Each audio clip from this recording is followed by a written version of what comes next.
Kylie Cobb. Hi. Good morning. Thanks for having me. Thank you so much for being here. Kylie, you're the head kitty at Kitty Kitty Bang Bang PR, and you have a really great reputation for music PR done right. So much so, in fact, that the ABC called you a leading woman behind Australia's music scene. That's pretty amazing. I know, that was a moment. Kind of imposter syndrome a bit there, but when, this is the beauty of PR, is that when the media says it and it's totally independent from you, you got to roll with it. You're not making it up about yourself, and that's the gold. And it's well deserved, I'm sure. Thank you. I do my best. So look, today I've brought you along to have a quick chat with us about how an indie artist will know when they're actually ready for a publicist, because that's something that they can be a little bit unsure about. First of all, I just wanted you to clarify what the role of a publicist actually is. A great analogy for musicians and artists is to think of a publicist as an amplifier, someone who can really crank up the volume and quality of the coverage that you get. And what is the art of a publicist? So what do you guys really do?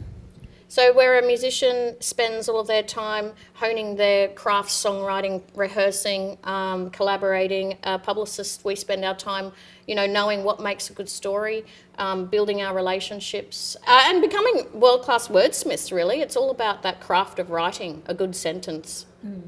Absolutely. So look, I think, it is kind of that, that holy grail for artists, that they always want to have a publicist and they're always looking forward to bringing a publicist into the mix. But look, it is, quite a significant expense for an artist. It can be in the thousands, of course, and it's, well worth it, obviously. But the timing has to be right, doesn't it? When do you think an artist will know that they're ready for a publicist? It's definitely about timing, and it's not just about having the budget for it. That's definitely part of it. But I've kind of framed it that there's 5 sort of P's of PR to know if you're ready. And it's products, profile, point of difference, people, and a plan. So I'll unpack that a bit for you. So products, everything in music starts and ends with the song and the music. It has to be at a level of where you expect to be in the media. And PR's a journey, so it's really important to know that too and be realistic about where you're at. So products is the music, but it's also about your branding and having your collateral. So online stuff with your Facebook, your website, also any hard copy promotion stuff that you have, that's all part of your products that you bring to the table that can make all the difference with how much coverage you get. So do you have the products? The second one is looking at your profile, and this is what a PR person will look at too. Where are you at in your career? What stage are you at? And that will help determine where you get pitched and what kind of media you get pitched for and how much. And when you're looking at paying for professional services, that's a really important sort of factor in how much coverage you can get and whether it's going to be worth your spend right now. So point of difference, that's really about the story. For the most case, the fact that you're releasing a new music is not news in and of itself. Even big stars are having to do extra stunts to make a point of difference when they're releasing new music. So as an emerging artist, you certainly have to work out what's the story here? What is it about you that is interesting, aside from the fact that you've got a new song? And that's what a publicist will be looking for too, because publicity and media coverage is all about story. That's a big one. People power. So how many people and fans and support do you have around you? All media outlets have audiences, and they're always looking to keep their audience, grow their audience, and you have the opportunity to help them with that if you have a really engaged, active fan base. So that's something else we look at as to whether you're ready. And the last one is a plan.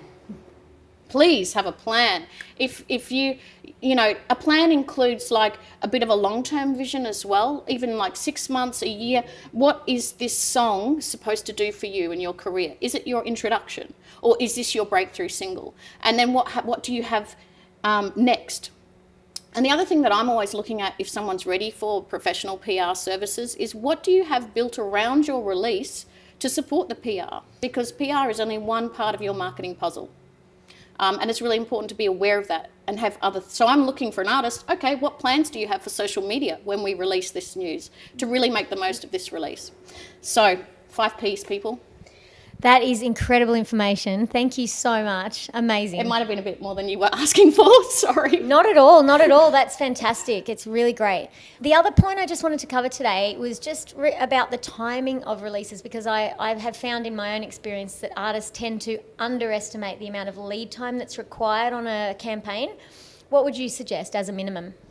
I think 6 to 8 weeks, absolute minimum. You have to account for the time for a publicist to really dig and find your story and craft that killer press kit that you need. But it's also about the timing of the publications. There are a lot of monthly publications, and you have to be able to work in to their timeframes. And organising premieres and exclusives take time, because a really good publicist will only pitch one at a time. It's not a spray and pray effect, I like to call it.